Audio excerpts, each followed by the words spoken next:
ஆதியே துணை. ஜீவ சகோதர சகோதரிகள் அனைவருக்கும் எனது அன்பான நமஸ்காரம்.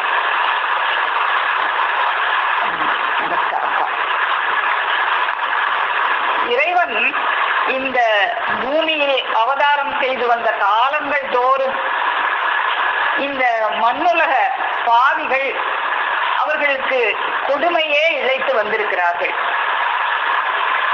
நம்முடைய இந்த துக்க தேகத்தை மாற்றி நம்மை அந்த மகிழ்ச்சிகர பேரின்ப வாழ்வில் ஏற்றி வைப்பான் வேண்டி அந்த பரமனே உருவெடுத்து இந்த பாருலகிற்கு வந்து அவர்கள் பட்ட அந்த ஆற்றனா துயரங்களை எல்லாம் நாம் தொடர்ந்து பார்த்து கொண்டு வருகிறோம். நமது பெருமான் அவர்கள் இந்த கலியுக கடையில் வந்து அவதரித்து எண்ணறிய இடர்களை எல்லாம் அவர்கள் தாங்கி தாங்கி வந்து இந்த கொடுமைகளுக்கெல்லாம் உச்சபட்சமாக அந்த பாதகர்களின் தீ வைப்பு என்னும் அந்த அதி அக்கிரம செயலில் இருந்தும் அவர்கள் தப்பித்து ராஜகம்பீரத்தில் இருந்து காரைக்கால் நோக்கி சென்று காரைக்காலில் சிறிது காலம் தங்கி இருந்து அங்கும் பல பிள்ளைகளுக்கு அவர்கள் உபதேசம் அருளி அதன் பின்னர் மீண்டும் அவர்கள் திருப்பத்தூர் செல்ல வேண்டும் என்ற எண்ணம் கொண்டு அவர்கள் தேவகோட்டை வழியாக திருப்பத்தூர் வந்து சேர்கிறார்கள். தெய்வம் அவர்கள் திருப்பத்தூர் வந்து சேர்ந்து அந்த திருப்பத்தூர்ல இருக்கிற மக்கள் எல்லாம் தெய்வம் அவர்கள் ராஜகம்பீரத்தில் இருந்து அந்த அதிபாதக செயலில் இருந்து அவர்களை காணாமல் ஏங்கி தவித்துக் கொண்டிருந்தார்கள். ராஜகம்பீரத்திலும் திருப்பத்தூரிலும் இருந்த அந்த நன்மக்கள் அனைவரும் தெய்வம் அவர்களை எண்ணி எங்கு சென்றார்களோ என்ன ஆச்சோ என்று அவர்கள் எல்லாம் ஏங்கிக் கொண்டிருந்தார்கள். அந்த சமயத்தில் தெய்வம் அவர்கள் மீண்டும் திருப்பத்தூர் வந்ததை கண்டு திருப்பத்தூரில் ஆண்டவர்களின் அந்த முதல் பெண் அடியாராகிய உன்னுசல்மா அவர்கள் முதலாகியவர்கள் அவர்களுடைய குடும்பத்தினர் அனைவரும் அடங்காத மகிழ்ச்சி பெற்றனர். அவர்களுடைய மகிழ்ச்சிக்கு அளவே இல்லை. பெருமானவர்களை கண்டதும் அவர்கள் அனைவரும் உணர்ச்சி வசப்பட்டு தெய்வம் அவர்களை நோக்கி கதறி அழுகிறார்கள்.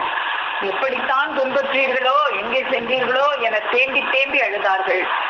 தெய்வம் அவர்கள் அவங்களுக்கெல்லாம் ஆறுதல் சொல்றாங்க. நான் தான் மீண்டு வந்து விட்டேனே, ஏன் அழுகிறீர்கள் என்று ஆண்டவர்கள் அனைவருக்கும் ஆறுதல் கூறி அந்த தெய்வம் அவர்கள் வந்த பிறகுதான் அந்த இருள்மண்டிய வீட்டில் ஒளி விளக்கு ஏற்பட்டது போல அனைவருடைய உள்ளத்திலும் மகிழ்ச்சி காண தொடங்கியது.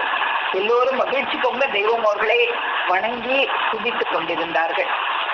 அப்போ ஆண்டவர்கள் திரும்பவும் திருப்பத்தூருக்கு வந்து விட்டார்கள் என்ற செய்தி ராஜகம்பீரத்தில் இருந்த நன்மக்களுக்கு எட்டியது. ராஜகம்பீரத்துல சில துஷ்டர்கள் தான் இந்த துஷ்ட காரியத்தை செய்தாங்க. அங்க இருந்த நன்மக்கள் தெய்வம் அவர்கள் மேல் மாறாத பற்று கொண்ட பல மக்கள் அங்க இருந்தாங்க. அவர்களுக்கெல்லாம் தெய்வம் அவர்கள் திருப்பத்தூருக்கு மீண்டும் வந்துவிட்டார்கள் என்ற செய்தி எட்டியதும் அந்த ராஜகம்பீரம் அதை சுற்றி உள்ள மக்கள் அனைவரும் அலைகடலென திரண்டு வந்து தெய்வம் அவர்களை தரிசிப்பதற்காக அவர்கள் அனைவரும்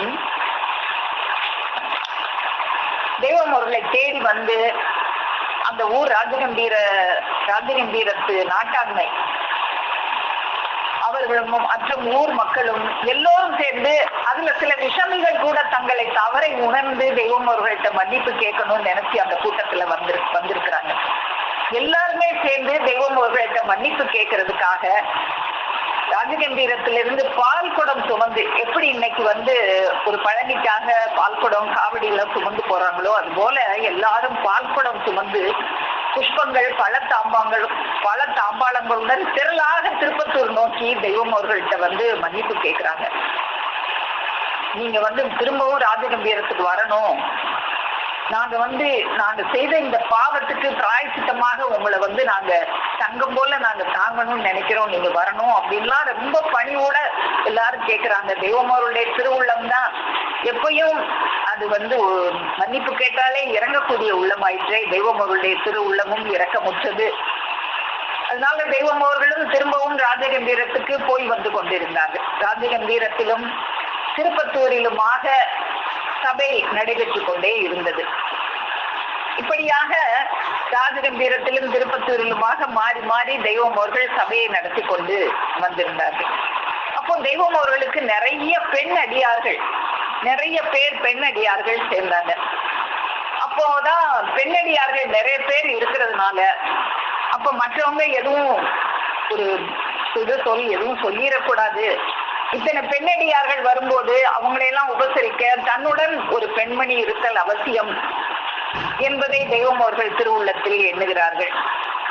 அப்போ பாட்டையர் அவர்களும் ஏற்கனவே தெய்வம் அவர்களுக்கு அறிவுறுத்தி இருந்தபடியாலும் அவர்கள் குறிப்பிட்டிருந்த அந்த குண சுபாவ அங்கலட்சண அடையாளங்கள் யாவும் பொருந்தி இருந்தபடியாலும் அந்த உம்மு சல்மா அவர்களுடைய திருமகளாகிய பனிமதி நாச்சியார் அம்மையார் அவர்களை திருமணம் செய்து இருபேருமாக பாடுபட்டு இந்த பாய்முடைதல் வேலை செய்து நாச்சியார் அவர்களினுடைய அந்த திருமணத்துக்கு வாங்கிய பட்டுச்சேலையை கூட விட்டு அவங்க சபையெல்லாம் நடத்தினதெல்லாம் நாம நேற்று பார்த்தோம். இப்படியாக தெய்வம் அவர்கள் சபை நடத்தி கொண்டு ரொம்ப காலமாக இது ஒரு ஆண்டு தொடர்ந்து நடந்து கொண்டே இருந்தது. அதன்பின் தெய்வம் அவர்களுக்கு அந்த கூட்டம் ரொம்ப பெருகியது. கூட்டம் நிறைய பெருகும் போது அப்பையும் சில பேரு கொஞ்சம் அந்த பொறாமை கொண்டு எங்கேயுமே ஒரு நல்ல காரியம் யாராவது செஞ்சாங்கன்னா அதுக்கு எதிரான ஒரு பொறாமை பாதகர்கள் கிளம்பதான் செய்வாங்க. அப்ப திரும்பவும் அவங்க கொஞ்சம் இடைஞ்சல் கொடுக்க ஆரம்பிக்கும் போது தெய்வம் அவர்களுடைய உள்ளத்துல ஒரு சலிப்பு ஏற்பட்டு அதனால அவங்க நமக்கு ஒரு பெரிய ஒரு பின்பலம் இருந்தாதான் இந்த பாதகர்களை எல்லாம் நம்ம சமாளிக்க முடியும் அப்படிங்கிற ஒரு எண்ணம் கொண்டுதான் அவங்க மைசூர் அரண்மனைக்கு செல்ல திட்டமிட்டு அங்கு போக முடிவு செஞ்சு அந்த மைசூர் ராஜா அவர்களும் தெய்வம் அவர்களை வரவேற்க தயாராக இருந்தார்கள். அப்படி இருக்கும்போது தெய்வம் அவர்கள் அந்த தெய்வம் அவர்கள் மதுரையில போய் ரயில்வே ஸ்டேஷன்ல ட்ரெயின்ல எல்லாம் ஏறிட்டாங்க. அப்போ இந்த மக்கள் எல்லாம் ராஜகம்பீரத்திலும் இந்த திருப்பத்தூரிலும் இருந்த தெய்வம் மேல மாறாத பற்றி கொண்ட மக்கள் எல்லாம் ஒன்று திரண்டு போய் அங்கேயே அந்த மதுரை ரயில்வே நிலையத்துல எல்லாரும் கதறி அழுது தெய்வம் அவர்களை திரும்பி கூட்டிட்டு வந்ததெல்லாம் நம்ம நேற்று பார்த்தோம். அப்படியாக கூட்டிட்டு எல்லாருமா சேர்ந்து ஒரு முடிவு எடுக்கிறாங்க. இப்போ இந்த துன்பத்துக்கெல்லாம் ஒரு முடிவு கட்டணும். அதனால தெய்வம் அவர்களுக்கு நிரந்தரமாக அவங்களுக்குன்னு சொந்தமான ஒரு இடம் வேணும். ஏன்னா தெய்வம் அவர்களுக்கு இப்படியே மீண்டும் மீண்டும் துன்பம் வர்றதுனால அவங்களுக்கு திருப்பத்தூருக்கோ ராஜகம்பீரத்துக்கோ செல்ல அவங்களுக்கு விருப்பம் இல்லாம இருந்தது.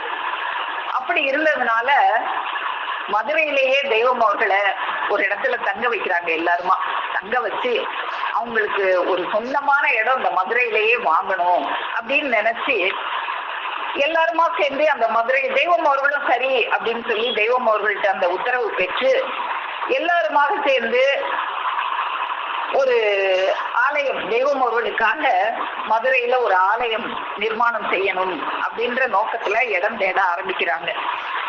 அப்படி தேட ஆரம்பிக்கும் போது அவங்களுக்கு ஒரு நல்ல இடமும் வாய்க்குது.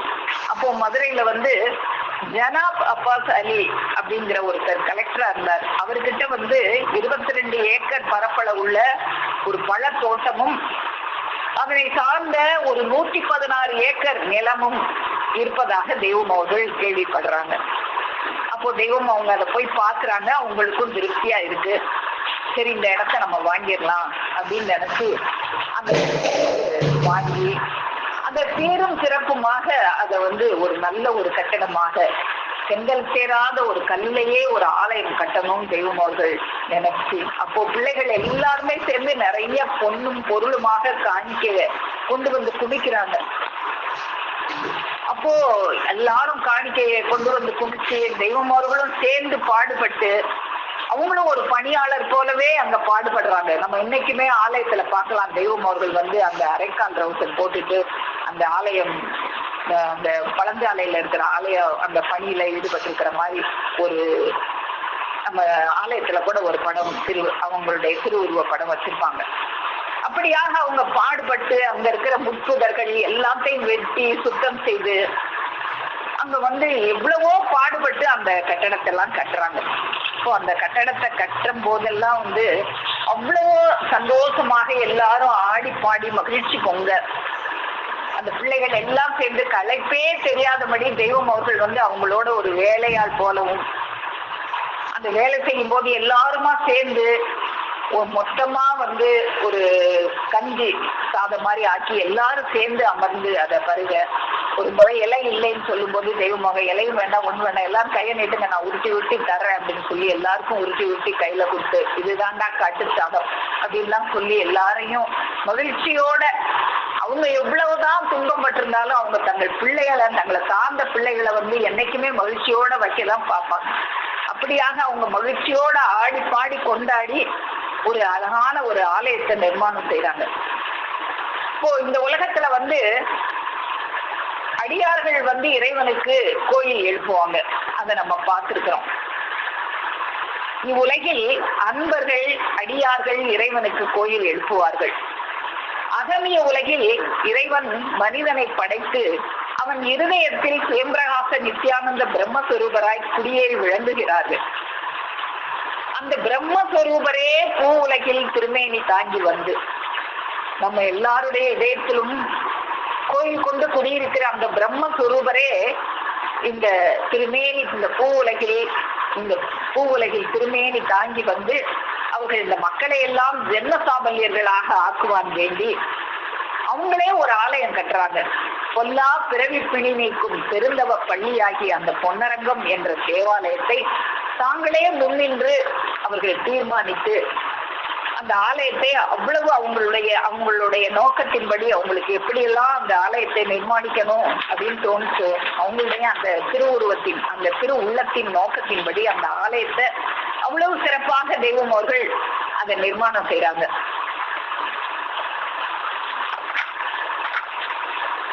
அப்போ இந்த மாதிரி அந்த ஆலயத்தை எல்லாம் கட்டி முடிச்சு அந்த ஆலயத்துக்கு ஒரு திறப்பு விழா கட்டணும் அப்படின்னு சொல்லி அதை ரொம்ப சிறப்பாக அந்த திறப்பு விழாவை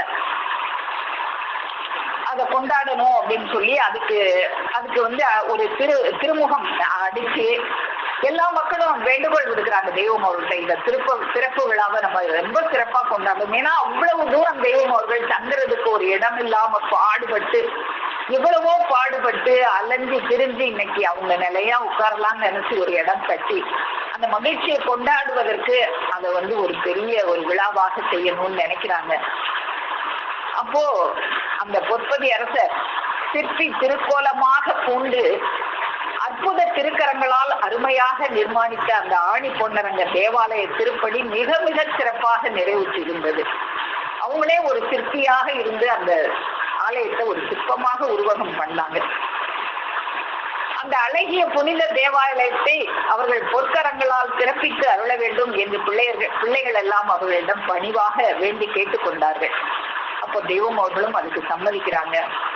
அப்போ இந்த விழா எப்ப நடந்தது அப்படின்னா விக்ரம ஆண்டு ஆவணி திங்கள் 29ஆம் நாள் 18/9/1940 திருக்கைலாய பரம்பரை நந்தி மரபு மச்சமுனி கோத்திரம் பிரம்மோதயம் சாலை ஆண்டவர்களின் பொன்னரங்கம் பொல்லா பிறவி பிணி நீக்கும் பெருந்தவ பள்ளி திறப்பு விழா நடைபெறும் அப்படின்னு சொல்லி ஒரு திருமுகம் அச்சடித்து பல்லாயிரக்கணக்கான பிள்ளைகளுக்கும் அந்த திருமுகமானது அனுப்பப்பெறுகிறது. மக்கள் எல்லாம் திரண்டு வர்றாங்க. எப்படி இருந்ததா அது? அலைகடல் பொங்கியதோ கார்முகில் திரண்டதோ என எங்கள் ஆறுயிர் பிறவி சகோதர பெருந்தகைகள் யதார்த்த நன்மன செல்வர்கள் அனைவரும் ஆர்வ திட்டம் பெருக திரண்டு கொள்ளினார்கள் அந்த பொன்னரங்க திறப்பு விழாவுக்கு. அப்போ அந்த ஆலயமெல்லாம் அழகழகாக அதை அவங்க அலங்காரம் செஞ்சாங்களாம். பச்சை தென்னோலை பந்தல் அழகுற அமைக்கப்பட்டது. மதன காஞ்சோடி தூண்கள் தோறும் கட்டப்பெற்றது. கூந்தர் பனை ஆரங்கள் அசைந்தாடின. ஜீவ சிம்மாசன கொலுமணி மேடை மற்றும் அஸ்மானகிரி மல்லிகை ரோஜா போன்ற மலர்களால் அலங்கரிக்கப்பட்டது. மங்கள மேள தாளங்கள் புல்லாங்குழல் எக்காலம் சிந்துபி போன்றவற்றின் இன்னிசை இன்ப லாகிரியை எழுப்பின. இப்படியெல்லாம் சந்தோஷமாக தெய்வம் அவர்கள் அந்த திருவிழாவை கொண்டாடுறதுக்கு ஏற்பாடு செஞ்சு அவங்க அவங்கள வந்து அந்த பொன்னரங்க தேவாலயத்துக்கு அழைச்சி வரும்போது எல்லாருமே வந்து அந்த பாடலை பாடி அழைச்சி கூட்டி கொண்டு வருவாங்க. அப்போ வந்து பொல்லா பிறவி பிணி நிற்கும் வல்லால கண்ட மன்னாதி மன்னர் பனிச்சீர சலாசன முகடுரை மகுடமேடராகிய பிரம்மோதயமை வெளிச்சாலை ஆண்டவர்களே, அப்பயே அவங்க வந்து ஒரு நிர்வாக சபைய அமைச்சு சத்தியப்பிடி மூப்பர்கள், துவாரபாலர்கள் அப்படிங்கிற பதவிகளை எல்லாம் மக்களுக்கு கொடுத்து அவங்க எல்லாரும் சேர்ந்து சத்தியப்பிடி மூப்பர் பெருமக்கள், துவாரபாலகர்கள் இருபுறம் கைகளை ஏற்றி அந்த பாடல் ஆடலங்கண்ணி பாடலை பாடிதான் தெய்வம் அவர்களை அழைச்சி வருவாங்க.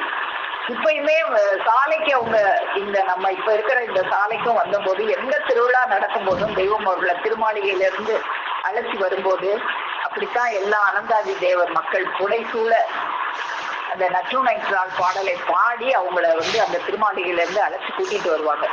அது போல எல்லாரும் அந்த ஆடலங்கண்ணி பாடலை பாடி தெய்வம் அவர்களை அங்க கட்டப்பட்டிருந்த திருமாளிகையிலிருந்து அந்த பொன்னரங்க தேவாலயத்துக்கு அழைச்சிட்டு வந்து அந்த பொன்னாலான திறவுகோல், ஒரு தங்கத்தால திறவுகோல் செஞ்சு அப்ப அவங்க உள்ளத்துல எவ்வளவு ஒரு ஆசையா கட்டியிருப்பாங்க அந்த கட்டடத்தை.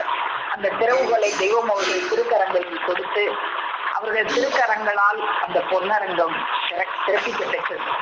அப்படி சிறப்பிக்க பெற்று அவர்கள் அந்த பொன்னரங்க மணிமேடையில் அவங்க அமர்ந்திருந்த காட்சி, அந்த காட்சியை காண்றதுக்கு காண கண் கோடி வேண்டும். அப்படியாக அவர்கள் அங்க அமர்ந்ததும் எல்லா மக்களுக்கும் ஒரு வாழ்த்து பாடல் பாடுறாங்க. அங்க வாழ்வி காலோக மாமூதல் சாயுத்தியம் வாழ்வீரச்சமச்சானந்த வாழ்விலே வாழ்வீர் யான் பெற்ற பேரனைத்தும் பெற்று வாழ்வீர் யான் பெற்ற பேரனைத்தும் பெற்று வாழ்க வாழ்க இங்கெங்கோர் எல்லோருமே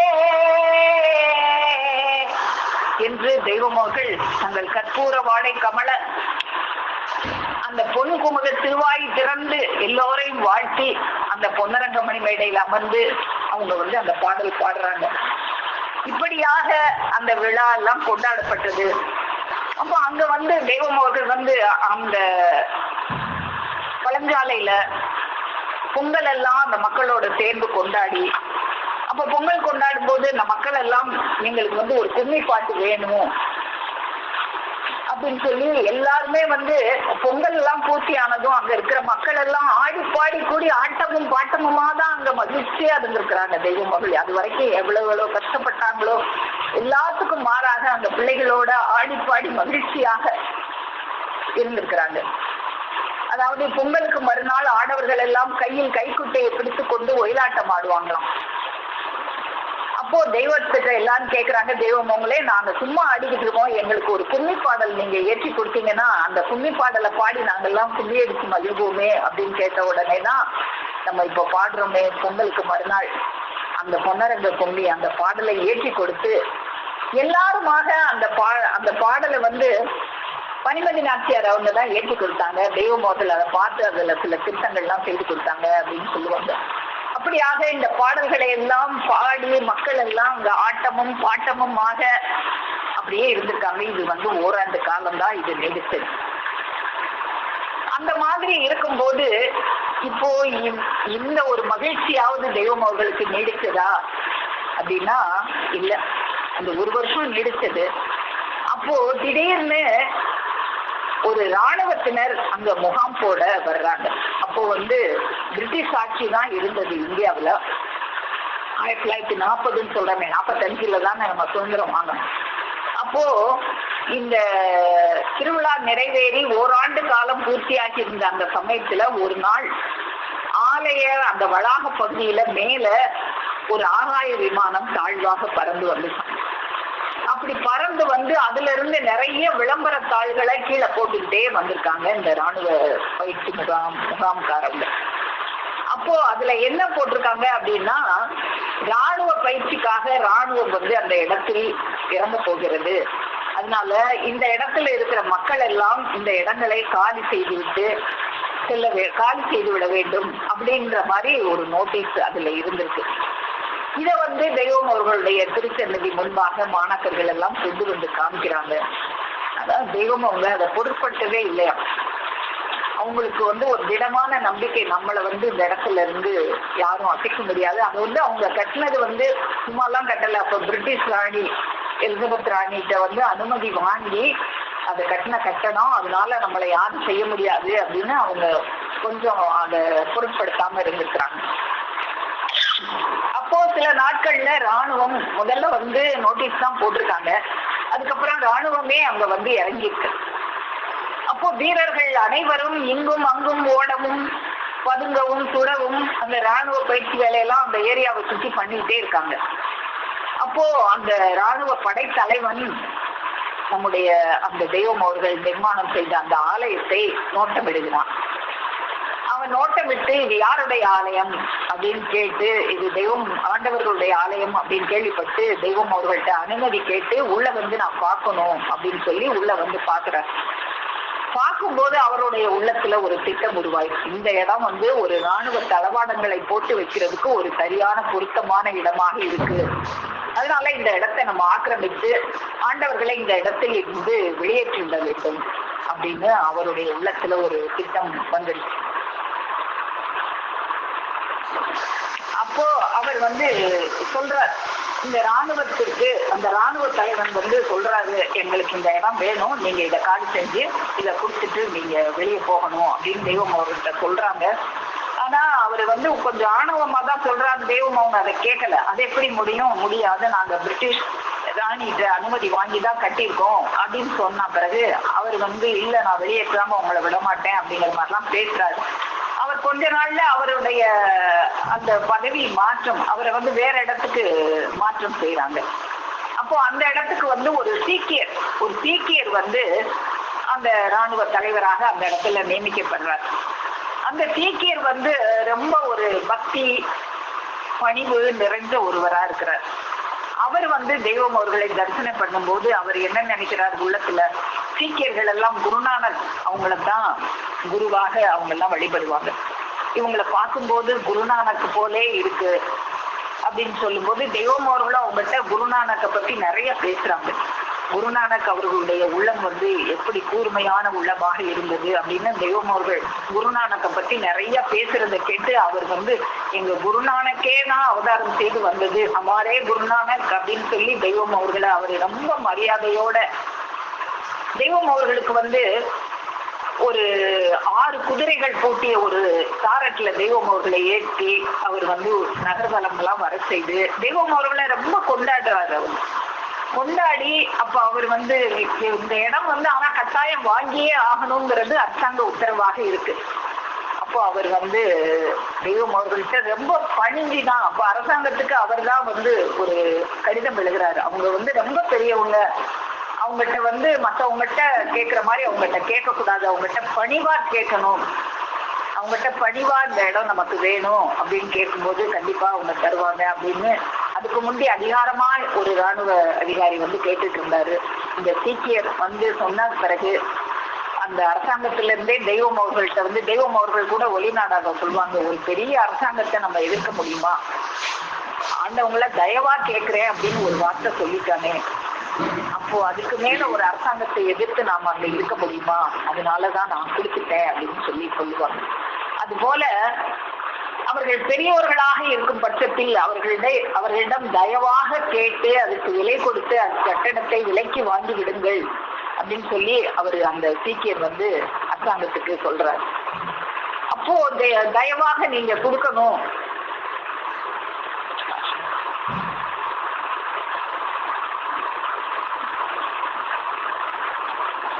நமஸ்காரம். அப்போ தெய்வம் அவங்க சொல்றாங்க, நானோ துறவி, எனக்கு ஒரு ஊரும் இல்லை பேரும் இல்லை, ஆனால் என்னை நம்பி இந்த பிள்ளைகளுக்கு வணக்க ஸ்தலமாக ஒன்று இருக்க வேண்டுமே என்பதற்காக அரும்பாடுபட்டு கட்டிய இந்த கட்டிடத்தை நீங்கள் விலைக்கு கேட்கிறீர்கள்.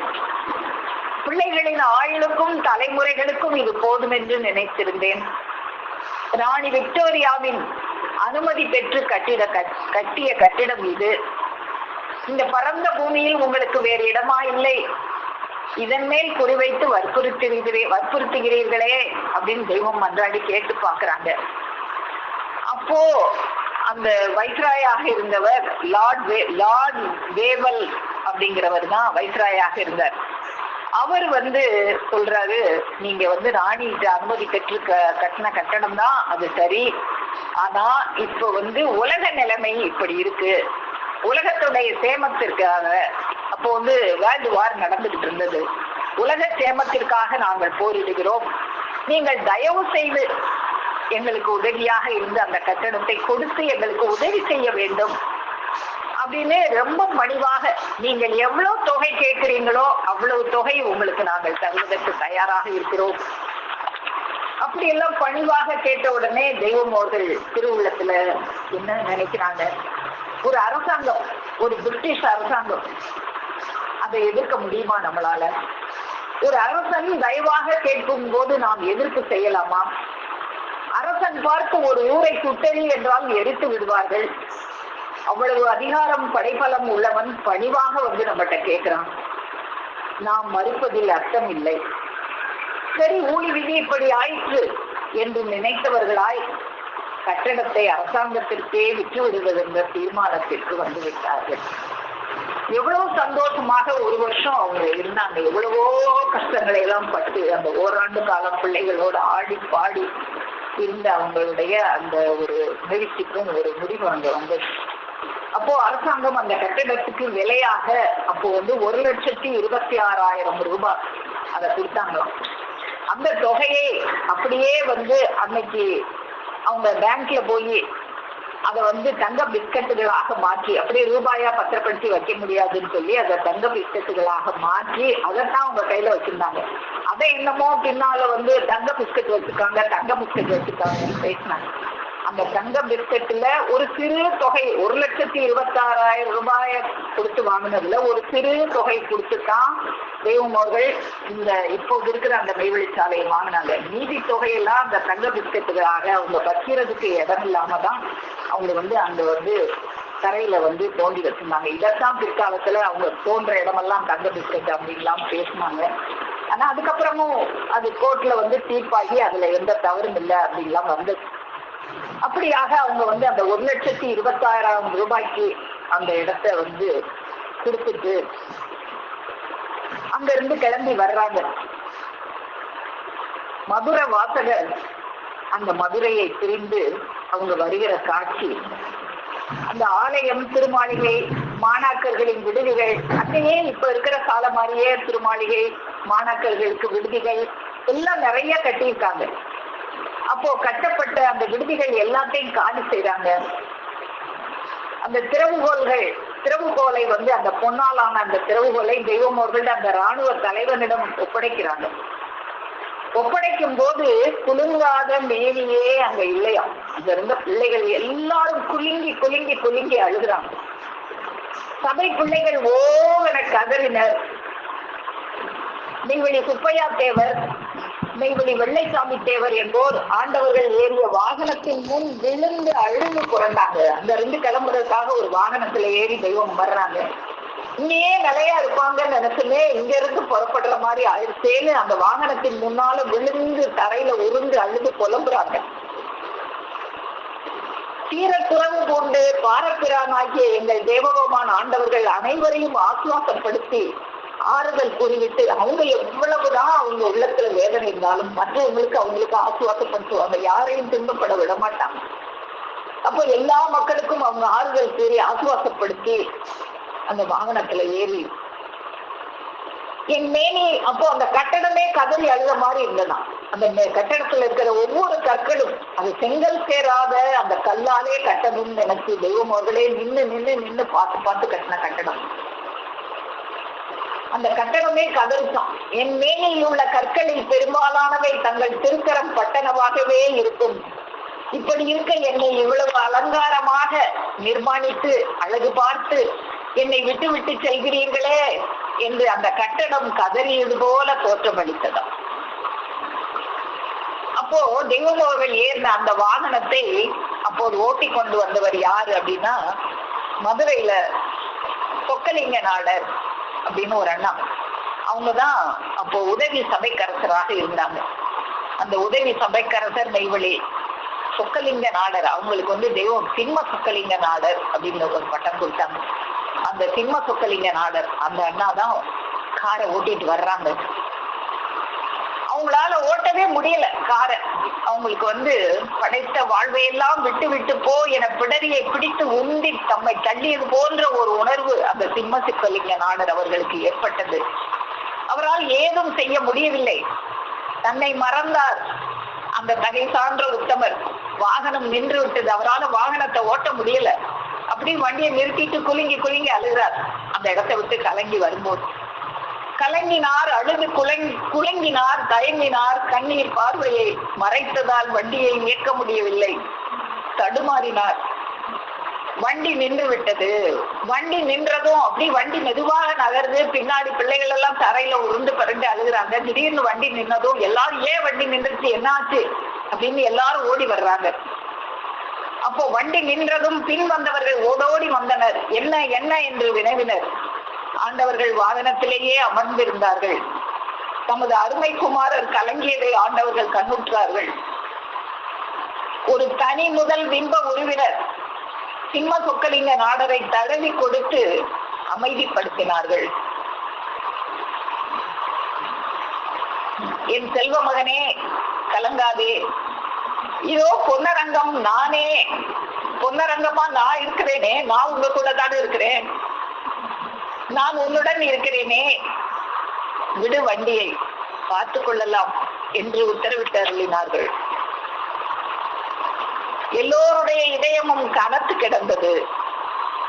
கண்களில் நீர் முட்டி மறைக்க கலங்கி நிற்பாரும், தேம்பி தேம்பி அழுவாரும், வெம்பி விம்முவாரும், குமுறி குமுறி அழுவாருமாக கூட்டம் மதுரையை நோக்கி வந்து கொண்டிருந்தது. இந்த அவல காட்சியை அறிவறிந்த மக்கள் படும் துன்பத்தை துயரத்தை காண சகிக்காத கதிரவன் மேற்றிசையில் சென்று மறைந்தான். அம்பலங்கள் சிறிது தூரம் வந்து வழி அனுப்பும் போது அவர்கள் கலங்கி கதறிய காட்சி யாரும் தாங்க முடியாததாக இருந்தது. இவ்வண்ணமாக எங்கள் தேவகோமான் மதுரை பொன்னரங்க தேவாலயத்தை விட்டு புறப்பட்டு வெளியேறிய நாள் சித்திரபானு ஆண்டு புரட்டாசி மாதம் 29ஆம் தேதி 18/10/1942.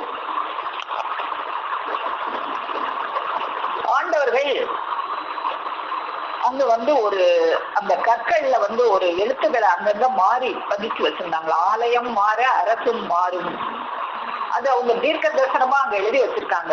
அதுதான் பின்னால நிறைவேறிச்சு. அவங்க ஆலயத்தை மாத்தின அந்த பிரிட்டிஷ், எங்கேயுமே அசைக்க முடியாம ஆட்சி கொண்டிருந்த அந்த பிரிட்டிஷ் அரசு அது மாறி இந்தியாவையே அவங்க விட்டுட்டு போற மாதிரி நிலையெல்லாம் அவங்களுக்கு ஏற்பட்டது. இப்படியாக தெய்வம் அவர்கள் எத்தனையோ தொடர்ந்தாங்க.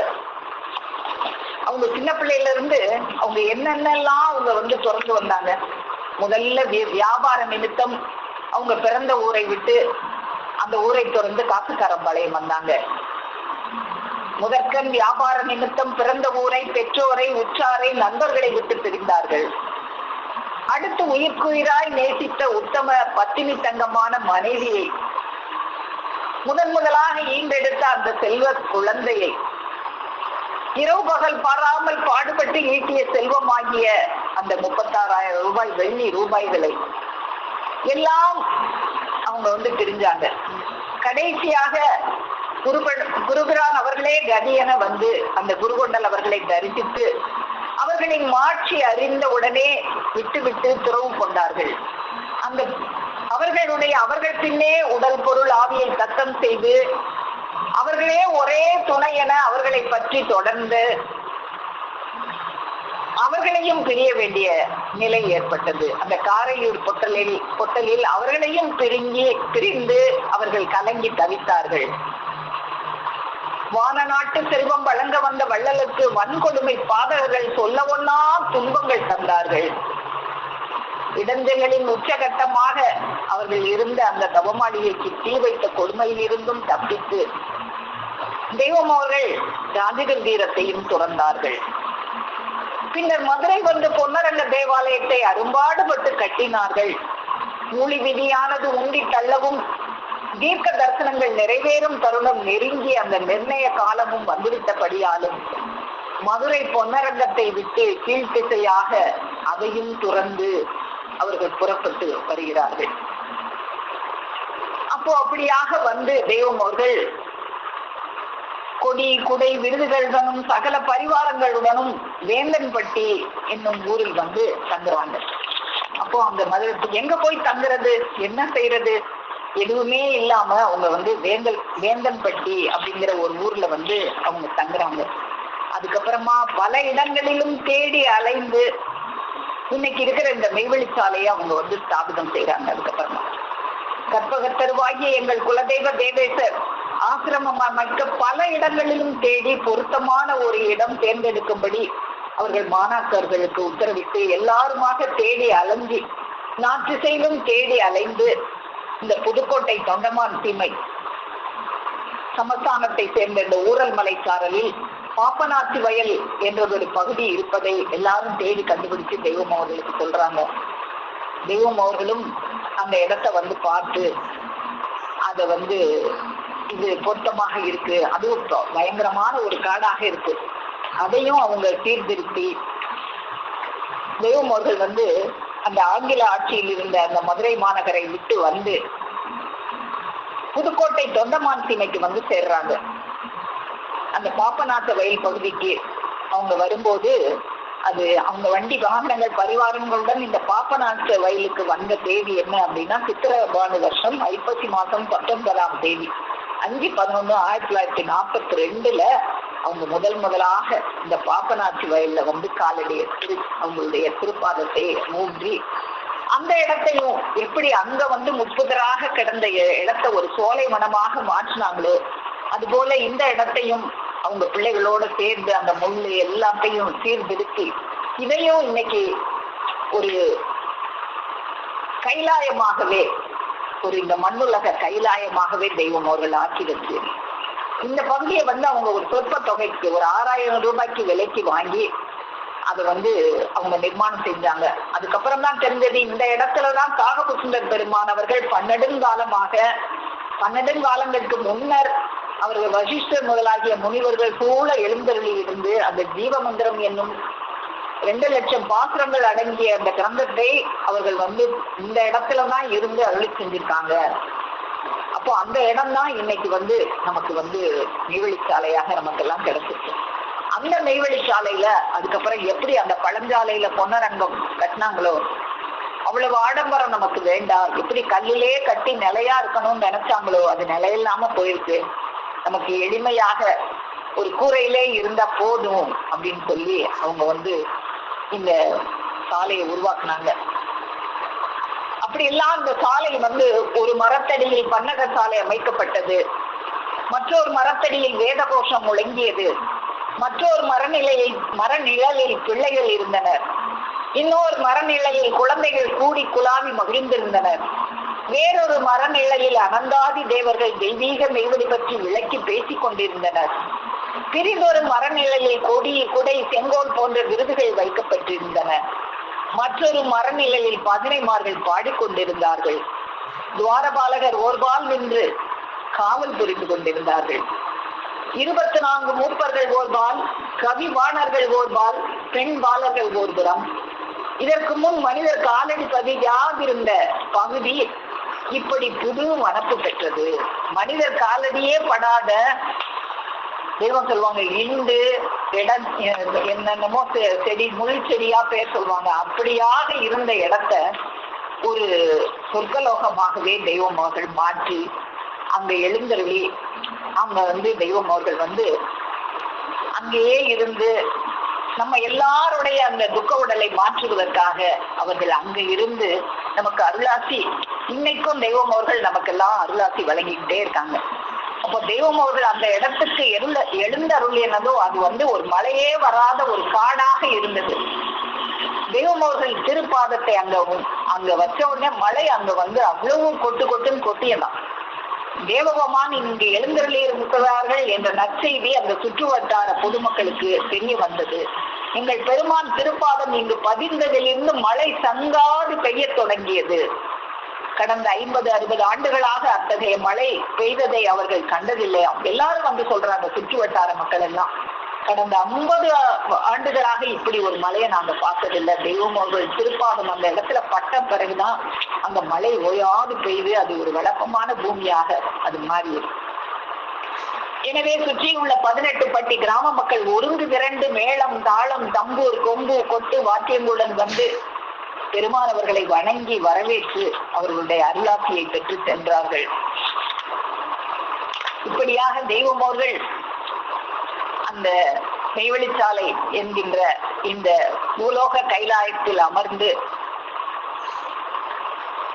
அவர்கள் நமக்கெல்லாம் ஒரு கிடைத்த ஒரு பரிசாக, பாட்டையர்பிரான் நமக்கு வழங்கிய ஒரு சீதன பரிசாக, கட்டாணி முத்து பெட்டகமாக, நம்முடைய குல தெய்வமாக, நம்முடைய ஆர்விற்கு உற்ற அருந்துணையாக, கேட்டார் பிணி நீக்கும் அமுதம் வழங்கும் தெய்வமாக அவர்கள் நின்று வேத சுருதிகளால் விண்டிறக்கவியலாத மாட்சிமையோங்க அவர்கள் நின்று கொண்டிருக்கிறார்கள். நேர்மையாளர் நெஞ்சில் என்றும் நீங்காது அவர்கள் நிலைத்து நிற்பார்கள். அவங்க நம்ம நெஞ்சகத்தில எல்லாம் நீங்காது நிலைத்து நிற்கிறாங்க. என்னைக்குமே அவங்க அந்த மெய்வெளிச்சாலையில நீங்காது நிலைத்து நின்று கொண்டிருக்கிறார்கள். அவர்கள் திரும்பிய தந்தையாய் நின்றிலங்கி சீராரும் மெய்க்கல்வி இன்னைக்கும் பயிற்றுவித்துக் கொண்டிருக்கிறார்கள். செல்வ குழந்தை போல் கூடி மகிழ்ந்து அவர்கள் நம்ம எல்லாரோடையும் அங்கே கொஞ்சி விளையாடி கொண்டிருந்தாங்க. நண்பர்கள் போல நெருங்கி பழகி நேரும் இடுக்கண்களை களைந்து அன்பு கூறுவார்கள். கலைவல்லார் என்று தம்மை மெச்சி கர்வம் கொண்டு வருவோருக்கு நெஞ்சாணியொத்த ஒரு எதிரியா இருப்பார்கள். திருமலர் வாய் திறந்து 14 உலகங்களையும் தாய் யசோதைக்கு காட்டிய கண்ணபிரான் போல நமக்கெல்லாம் அற்புத காட்சிகளை நாளும் காட்டி அருள் கொண்டிருக்கிறார்கள். பர்ணக சாலையில் அவர்கள் வீற்றிருப்பார்கள். பனிமலை என்னும் இமயமுகா மேறுகை போல நிற்பார்கள். ஏற்கொண்டு உழுது வேளாண்மை பணி செய்யும் உழவராகவும் நிற்பார்கள். இங்கேயும் சாலையில வந்து அவங்க உழவு வேலையும் செய்வாங்க. பொன்னரங்க மணிமேடையில ராஜா போல கம்பீரமாக அமர்ந்து ராஜா போல நமக்கு காட்சி தருவாங்க. சிறுபிள்ளைகளாக நம்ம கூட விளையாடி சிரிச்சு பேசி மகிழ்வாங்க. நம்ம தவறு செய்த இடத்துல நம்மள ஒரு தந்தையாக நின்று கண்டிப்பாங்க. இப்படியெல்லாம் ஒரு சீர்திறந்த செம்மை நெறிகளை கற்பிக்க நம்முடைய இதயம் என்னும் ஜீவ சிம்மாசனமாகிய மணிமேடையில் அவர்கள் இன்றும் ஏறி நின்று கொண்டிருக்கிறார்கள். திருக்கரங்களில் தோள்களின் அமல்களை களைந்தேயும் வாழ்ஏந்தி சங்காரம் செய்யும் நாத ஜோதிடராக, கோளறிவாளராக நின்று கொண்டிருக்கிறார்கள். கோகுலர் போல பசுக்களை கானகத்துக்கு ஓட்டி சென்று மேய்ப்பிடங்களில் மேய்த்து நிற்பார்கள். எப்படி வந்து அவங்க பசுக்களை எல்லாம் மேய்த்து சென்றாங்களோ, ஆடுகளை எல்லாம் மேய்த்தார்களோ, அஞ்சறி வாடுகளை எல்லாம் மேய்ச்சது மாதிரி இன்னைக்கு 6 வாடுகள் ஆகிய நம்மளை இன்றும் அவர்கள் நம்மளை எல்லாம் மேய்த்து அந்த திருவரங்க திருச்சுவர்ணத்துக்கு ஏற்றுவதற்காக அவர்கள் இன்றும் நம்முடைய அந்த பொன்னரங்க மணிமேடையில் அவர்கள் வீட்டிருக்கின்றார்கள்.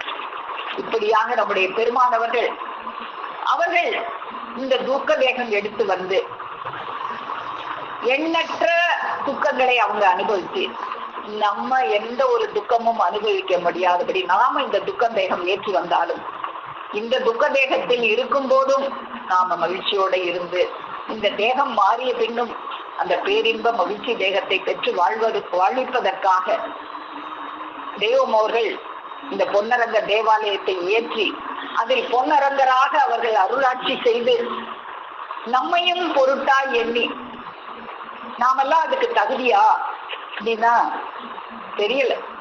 நம்மையும் அவர்கள் பொருட்டாய் எண்ணி நம்முடைய உள்ளத்தில் எல்லாம் இன்னும் ஜீவ சிம்மாசனம் ஏற்று அவர்கள் கொலுவீற்று இருந்து கொண்டிருக்கிறார்கள்.